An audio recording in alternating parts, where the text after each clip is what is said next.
This is TLV1.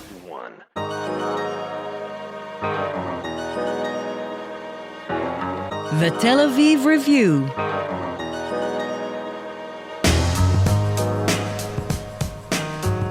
Hello and welcome to the Tel Aviv Review. I'm your host Gilad Halper. Every week we bring you conversations with authors about the books and research and other things that we like, including documentary films. If you like us, please consider becoming a Patreon supporter by going to our homepage. That's tlv1.fm/Tel Aviv Review. Scroll to the bottom and click the big red button that says Patreon. Click and support us. Some of you have been doing this for months and years, and we cannot thank you enough. My guest today is a documentary filmmaker whose latest film, Tantura, reopens all debates and old wounds from Israel's War of Independence in 1948. Tantura was a Palestinian Arab village just south of Haifa that, like many other Palestinian villages in the territory slated for the State of Israel, was depopulated in June 1948 after a battle between Israeli troops and Arab gunmen. After the battle ended, it was claimed that a massacre of unarmed people took place, a claim that has been contested and hotly debated since it was first raised in the 1990s. Now we are joined by Alon Schwartz, the maker of that film, Tantura, to talk to us about it. Hello, Alon, and welcome to the show. Hi, I'm happy to be here. Thank you. So your film reopens an old debate that was sparked when a gentleman named Teddy Katz, whom you interview copiously in the film, claimed in an MA thesis that the Israeli troops carried out a massacre after taking Tantura. His thesis was debated inside out and even went to court after the veterans sued him for libel. Why did you want to reopen the case? What were you looking for? I didn't want to reopen the case. I stumbled upon this story while doing another film. And I thought it was particularly interesting that in every Israeli set that I looked in, it said that his thesis was wrong and was fraudulent, while he recorded tapes, audio tapes of the soldiers themselves that were there and of villagers. So I got access to the tapes, and when we started listening to them, we realized that the soldiers indeed told him stories about what happened there, which was that they killed people, specifically men from the village, after the battle ended. So you basically wanted to restore his reputation and that of his work? I didn't want to restore his reputation. I wanted to tell an interesting cinematic story and to touch on a subject that, as I was doing it, I realized is very important for Israelis to know about, which is this true story about their history. There's more than Tantura, there's the wider story of the Nakba, which we Israelis don't know about because we're not taught about in schools and we don't learn it. Mm-hmm. So it was fascinating to go into that. It was very hard psychologically for me because everything you know about your past is basically needs to be re-examined, but it was a very, very interesting process. So it took you personally by surprise. You never heard about Tantura. You'd never thought that was... No, I heard about Tantura. But Tantura was for me a really beautiful beach that we go to No, about the village and the battle during the war and the claims that there were. I didn't know the whole story. No, and I didn't, more than Tantura, I didn't know the story about what happened in 1948. I knew about the story that we were told about, which is a very sugar-coated story compared to the reality. Mm-hmm. And you were absolutely 100% convinced after listening to the tapes that that massacre took place? I was absolutely convinced that after the battle, some of the soldiers killed all around the village men, first sporadically and then in a more organized way, and that they covered it up. Yes. Mm-hmm. Why did you think that the people who were the reviewers of Teddy Katz's work and other people in the broader intellectual community in Israel were not convinced by by the tapes? Simply not a true fact, what you just said. Recording again a narrative that you hear in Israel. When you check the details, some of the people that checked his work, or actually most of them, were convinced. Some weren't, but there were, at the end, people from above that made it be thrown out of the university. But in the end, if I remember correctly, and correct me if I'm wrong, the university washed its hands of his work. It recalled the thesis from its own library, and he was not given his degree. He got a 97 for this work. It was fine until it was published by a reporter didn't even interview Teddy Katz for the piece in Ma'ariv. After that, he was sued. After the court case, the university went and reviewed it. They told him, and they took out the thesis that were already approved and got 97. They took it out, and they told him to write another thesis. And then he wrote another thesis, and in the final thesis, 3 people voted to pass it, 2 were against, and they went, and the person who was in charge in the university went to the room and told him not to approve it. This is a scandal, an academic scandal. The University of Haifa is simply it's amazing, and to this day they continue to do the same thing. It's unbelievable that this happened, but again, we live in a time of fake news, and whatever you say, that's what people believe. But when you really check the facts, you realize that it's not what you're told in the papers in Israel and the reports coming out of Israel. Mm-hmm. So that's what the movie deals with. Yeah. Not the academic story only, the whole story, but it's but the movie is basically trying to retell the story of what happened in 1948. It's, as you say, it's not about the debate that followed. It is touching upon the debate that followed Teddy Katz's work, but it's mainly about going back to the events of 1948. You play some of the tapes, you interview some of the people who were there and took place in the and took part in the battle. But let me just you summarize the movie, but you give a partial summary. Please. The movie, as I see it, and as I meant it to be, is not only about the story of the village of Tantura and the massacre that happened there, or what happened to Teddy Katz. The movie also is a portrait of a society, a portrait of Israeli society, but it could be a portrait of any society that whitewashes its past and doesn't want to look into the darker periods of its past.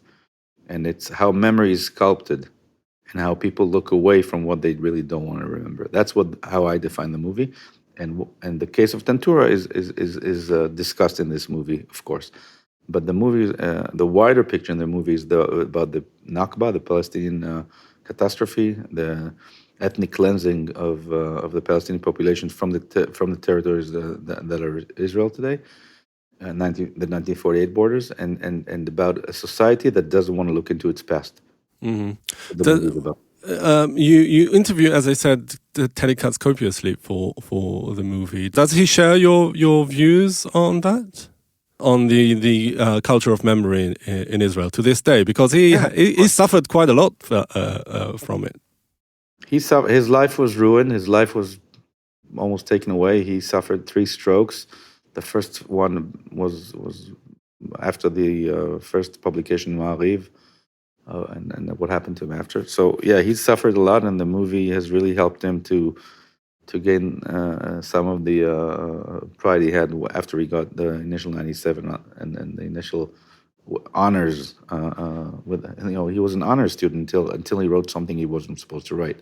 So he's very happy with the movie, and I think we share a lot of the views. We don't agree on everything, but what do you disagree on? I think the solution is more complex. When we're asked when we do Q&As, sometimes me and him together, I think that Teddy has a somewhat naive vision about how to solve this conflict, and I think it's much more complex. But we do agree on the fact that Israel has a culture of whitewashing. A culture of whitewashing, a DNA of lies, and it's something that is there because we are when we grow up, they tell us we're the most moral army, we're the most moral people. Am Sgula, we say in Hebrew, and we're just like everybody else. Yeah.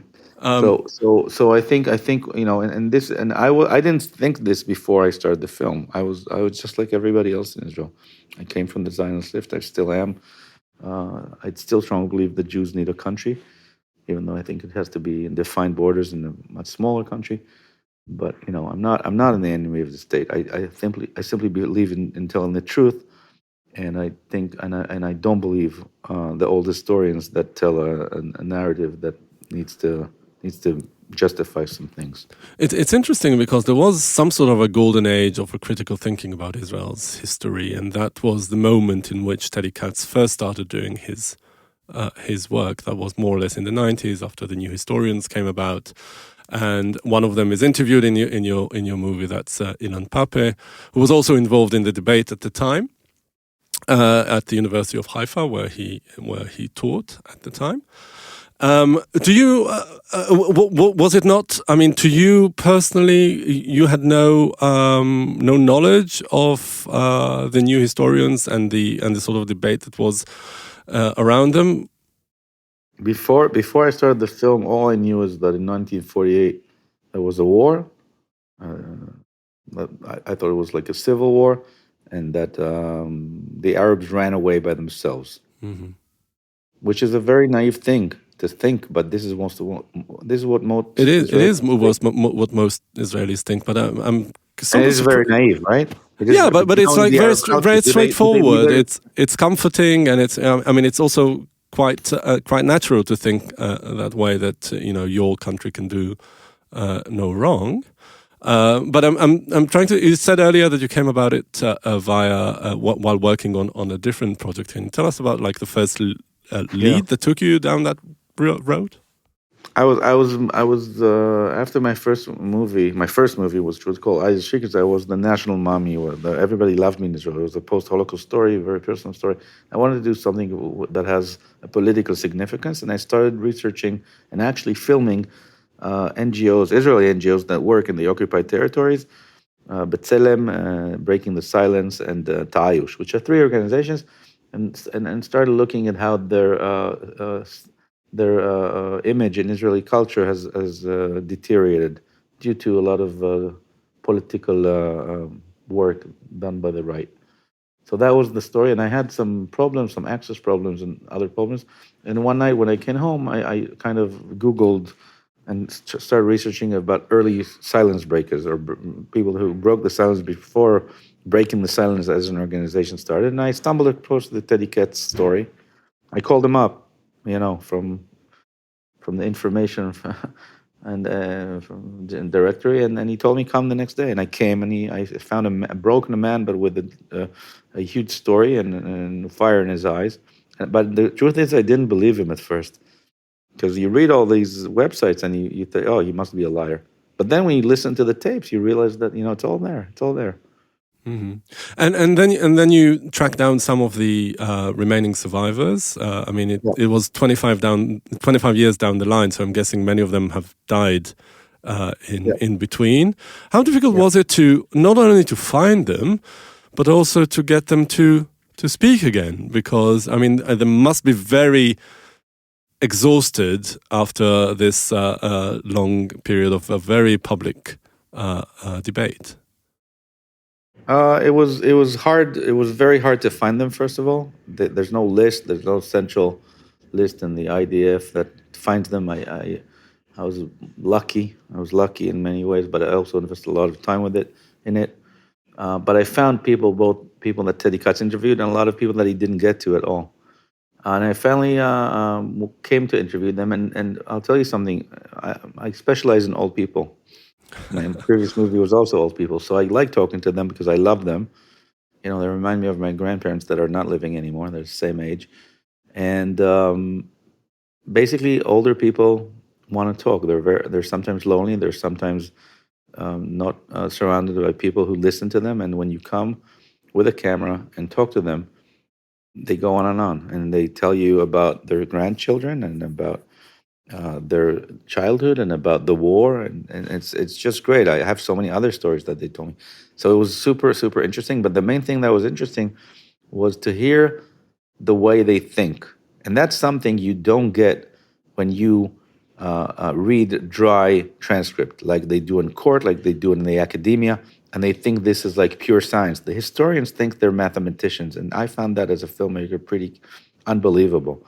They think they've invented a science of an exact science. And to me, listening to people, even though memory can change, etc., is super interesting, because when you talk to a lot of people, you get how they were thinking back then. And it's in the intonation, and it's their pauses and their stops. And so to me, it was a very, very interesting process. Of course, my research didn't only rely on the oral testimonies. I also researched archives and aerial photographies, and we did a massive research. But these talks with these people were super interesting and super emotional, and they all talked, and they when we got to Tantura, they told me their story. Some said nothing happened. Some, we didn't kill anybody. Some said we burned people alive, but or we shot people, or we killed them like this and like that after the battle ended. But they all told me their story, and the film brings different stories, you know. And I think after you listen to everybody and look at all the data, if you're an honest person and you don't come from a certain agenda, you realize what happened there. So basically, the message of the film is to depart from what the academics do, and that is to decide whether there was a massacre or wasn't a massacre. It's just to listen to the full spectrum of experiences that were there, and just allow the viewer to decide what they think with a great amount of judgment that actually took place. Yeah, I mean, it's clear what I think. I'm a director of the film. I give you all the spectrum, but it's clear what I think because, and I told you very honestly what I think. Yeah. It's very obvious when you listen to all of them, you get it. You get it. And that's what's so hard for these old historians in Israel, that at the time when he first started to support Teddy Katz, and then when the court case turned again, they didn't support him. It's hard for them because the reputation is online. Yeah, no, but also it's whether for the viewers, what was important was exactly like you said. It's not about, the question is not if there was or wasn't a massacre. That's pretty obvious. The question is to look at how memory is sculpted, to understand how narratives are protected, to understand how a nation, and this is not only true for Israel, it's true for America with the Indians, it's true for Australia with the Aboriginal people. Almost every nation that starts, certainly in the colonial period, massacred local population and took them off the land. And here we have a case that, because Israel is very young, we have the people who were there talking about it. And the thing that's cinematically super interesting, and when you zoom out of the Israeli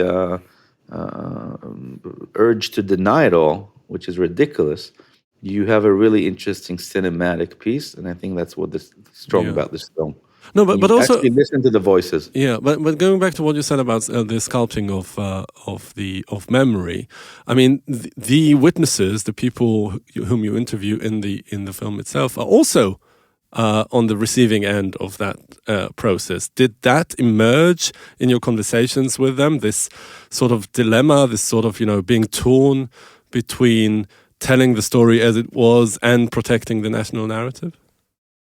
Every one of them is a unique and different person. So some, I think, felt very, it was a relaxing experience to tell the story, to finally have it out and be able to tell it. Some were protecting their friends or the country and didn't want to tell it. And some maybe believed that nothing happened because they persuaded themselves, or maybe they were at a point in the village where they really didn't see anything, although it's very hard to believe. So everyone is different. But I think there's also a psychological, for those who said, "Oh, it was small, it wasn't that big." There's also a psychological, an obvious psychological process that makes us explain to ourselves how it could have happened, and that's what they went through. So everyone is different. Do you think that, it seems to me like you're very keen on making social change and making people doubt that grand narrative of. Do you think that cinema is really more powerful in that sense than actual, academic research, that cinema can succeed where people like Teddy Katz failed? I'll tell you where cinema is stronger. It can reach much more people, and that's important. And also in cinema, like in this film, unlike in Teddy's thesis or in what the critics write in writing, you actually hear the people talking. You actually see the people talking, and that's hugely powerful. Because what was Teddy blamed for? For misquoting in his writing what they exactly said on tapes. That's hard for them to say about this film because there's no voiceover in the film. I don't talk in the film. That you obviously cut a film because that's how you make films, but you hear the actual voices on camera in HD of these soldiers talking, and you can judge for yourself, what they're saying is true or not, and you hear that what they said 23 years ago to Teddy, and you hear and you see maps, and you see. So film is a very strong medium. to tell stories and to investigate. To tell you that it changes the world, I don't think anything changes the world. I think the forces are much bigger. But I certainly after this film, I have much less respect for historians. I know that they don't tell the truth. A lot of the famous ones in Israel don't tell the truth, and or they tell the truth how it's comfortable for them. The interesting thing is all these critics never come to any panel that I sit in. They never came. I invited all of them to come see the actual raw data. Beyond the film, there's massive research here. Except for Adam Raz, one person, they never came. Yeah, they don't want to know the truth. Some of them were on the film. They want to tell us why they were right. Why they were right, not to know the truth. No, but people like Yoav Gelber do feature in your film. One of the they're conservative. featured in the film, but I invited them after. After they started, some of them criticized, some of them loved it. I told them, come see. If you have complaints, come see. Come sit with me. Let's talk about. That's what academics are supposed to do. Not only have a fist fight in the papers or in academic writing. I think people can meet and discuss and collaborate. None of them ever comes. None of them. Not Gelber, not Morris. None of them, except for one young person, Adam Raz, who came and saw the data. So I think they're not looking for the truth. They're looking to not be seen as idiots after this film exposes how they were wrong, and that's sad to me. No, and even Yoav Gelber says in your film, he says it explicitly that he doesn't really care whether there was a massacre or not. Well, he says that, but again, he's an end case, Gelber. But again, every one that doubts it and says, "Oh, there wasn't a massacre. Oh, it was not a big massacre," I invite them. I'm inviting them from here. Come sit. Yeah. Let's do a panel together. I'll bring all the aerial photography. We did massive research here. Massive research. Research none of them did on this specific case. And I know what I'm talking about in Tantura. And I may be wrong on some things, and some things are okay to interpret, certain letters, certain documents. But there's no dialogue. The dialogue is only... and when I wrote an article in Arts, I bring all the raw data. That's a rule I have. I bring all the documents. I bring all the photographs. Everything is available. I don't send you to the archive and then until it's here or there. And there's so many misquoting. There's so many non-truth in what these historians write. It's just mind-boggling. So I've learned a lot about life from this movie. And also there's not just the culture of memory, there's also the culture of archives that Adam Raz, that you mentioned, who was a guest here on the podcast a few weeks ago, also talks about in the film, and that is the policy of not declassifying several sensitive files and documents. Did you come across in your research any dead ends like that, things that you knew existed and could shed light on this story and were just not accessible to you? Well, the thing is, you don't even know what they're not telling you, because what's not, you don't even know that it exists. The directories of that say where the documents are, some of them are not available to you. So you don't know what you don't know. You just know, and this is a piece of data Adam gave me, is that I think 95% of the files that are supposed to be opened by law are still closed. Yeah. In general, I'm not talking about Tantura. So and the archives of the Mossad and the Shabak are completely closed. And there's a law in Israel. There's a law that for military stuff, it's 30 years. That was 1978. That's when the new historians started writing. Yeah. So we're way past that, and it's still they're still closing the stuff. So a lot of stuff is not open, but from the stuff that is open, the picture is clear already. Yeah, or maybe going back to my question about the power of cinema as opposed to academic research, is that you don't really have to be 100% certain to make a claim in cinema, as opposed to. In order to convince all the very ultra-conservative historians about something that happened, you have to be 100% to show that 100% with a 100% certainty that it happened. Whereas in cinema, you're saying it just adds up. I think I don't agree with your comment. I think also when you write a history thesis, you don't have to be 100% right. You can bring questions. It's okay to say these are the testimonies, these are documents that tell this story, and on the other hand, there's this story. It's okay. It's not math. It's math, or it needs to become a math or a binary thing, only when you're on a mission, on a crazy mission. On a defensive to prove mission. to the world how right you are and how righteous you are. Right. That's the problem.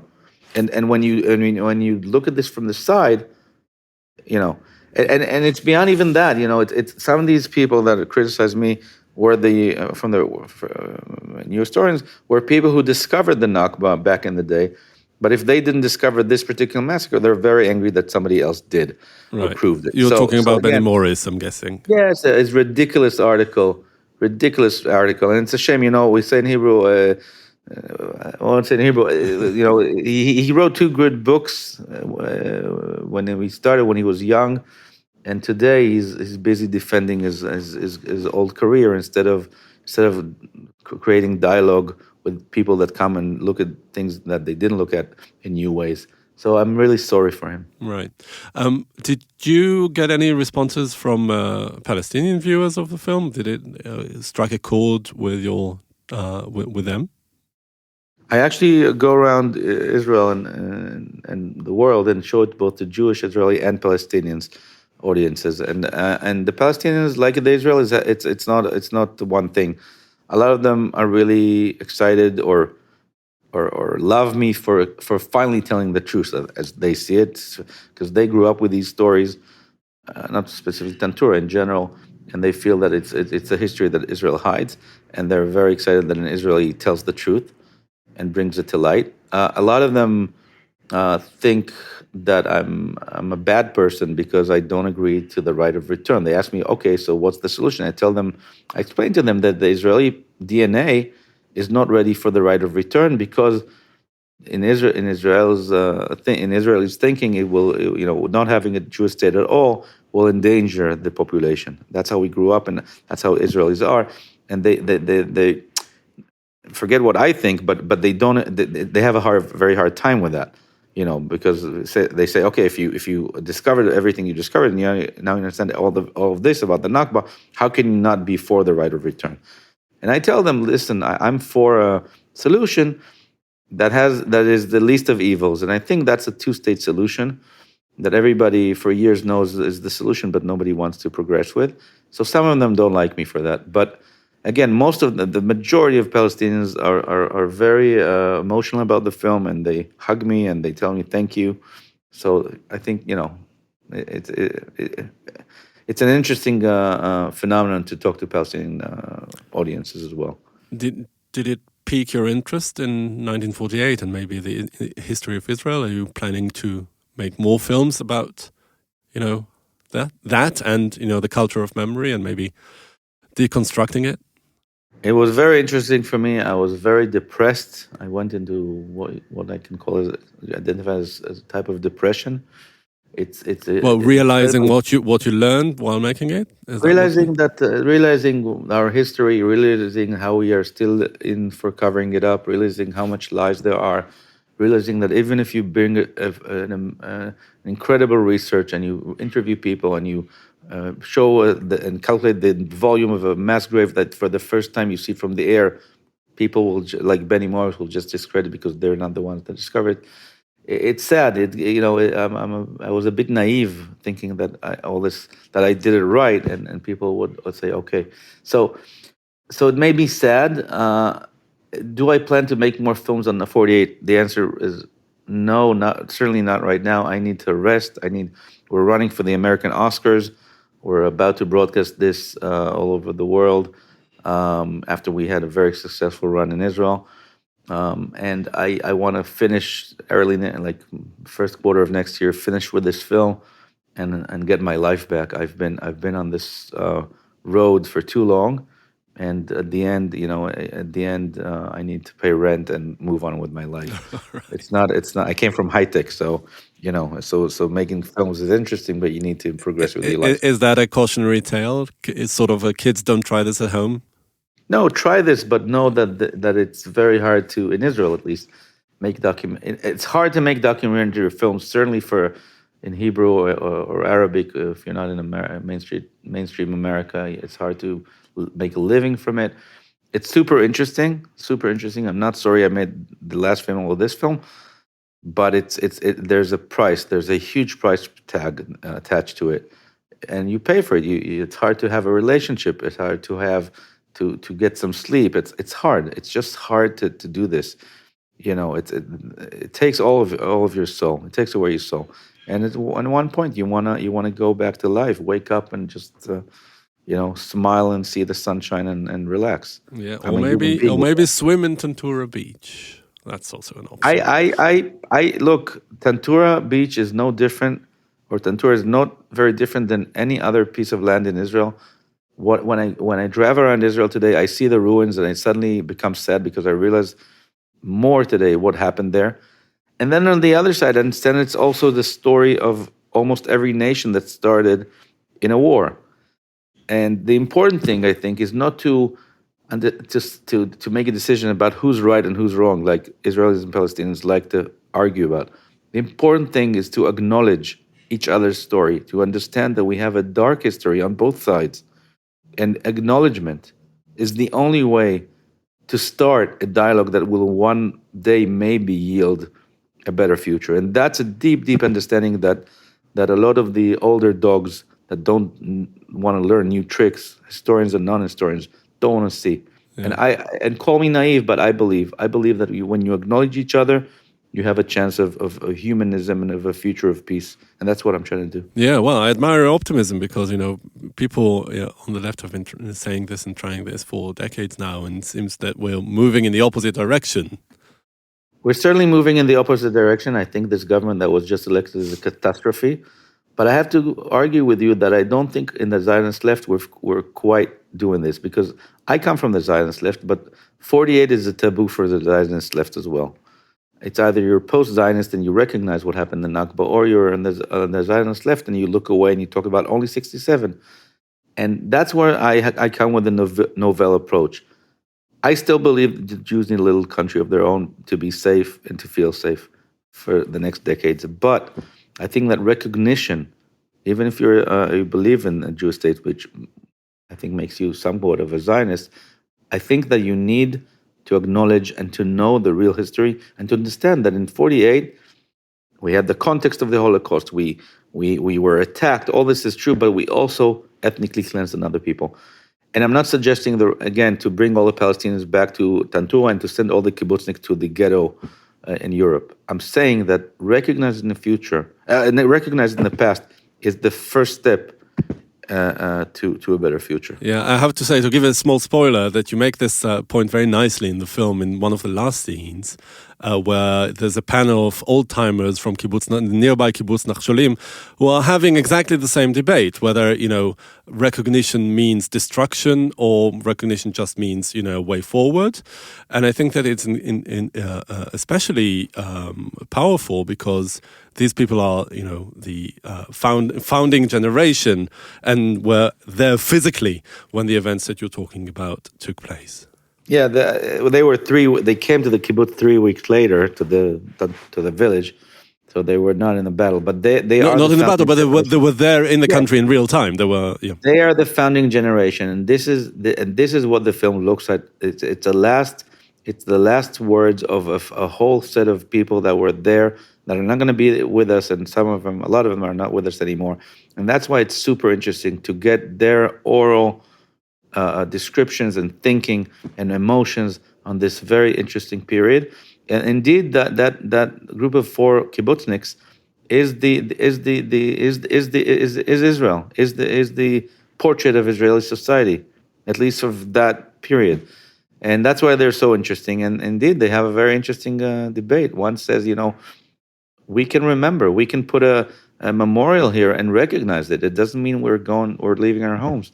And the other says, no, if we can't let them we can't let the other side even have their own memory. We can't let the Palestinians even remember. Yeah. They should remember quietly. And that's the argument. Okay. Alon Schwartz, a maker of Tantura, thank you very much for joining us today. Thank you very much. And I just want to say one more thing. We're going to be theatrical on December 2nd at the IFC Center in New York and the Lemley in LA. And I hope you people, the audience comes and watches. To all the our film. listeners, Theater. please, in New York and Los Angeles. Thank you very much, Alon. December 2nd. Thank you. And many thanks to Itai Shelem, the manager of TLV1 Studios. And now we've got a request, because many or most of you listen to us on the Apple Podcasts app, and we would like to ask you to please consider writing us a review of any kind. You too can support us by going to our website and subscribing onto our Patreon campaign. Please check out our archive. It has something like 800 interviews to keep you entertained and hopefully annoyed. Like us on Facebook. Follow me and Yael, my co-host, who will be here next week on Twitter. But most important, join us again next week for another edition of the Tel Aviv Review. And until then, from me here in Tel Aviv, goodbye.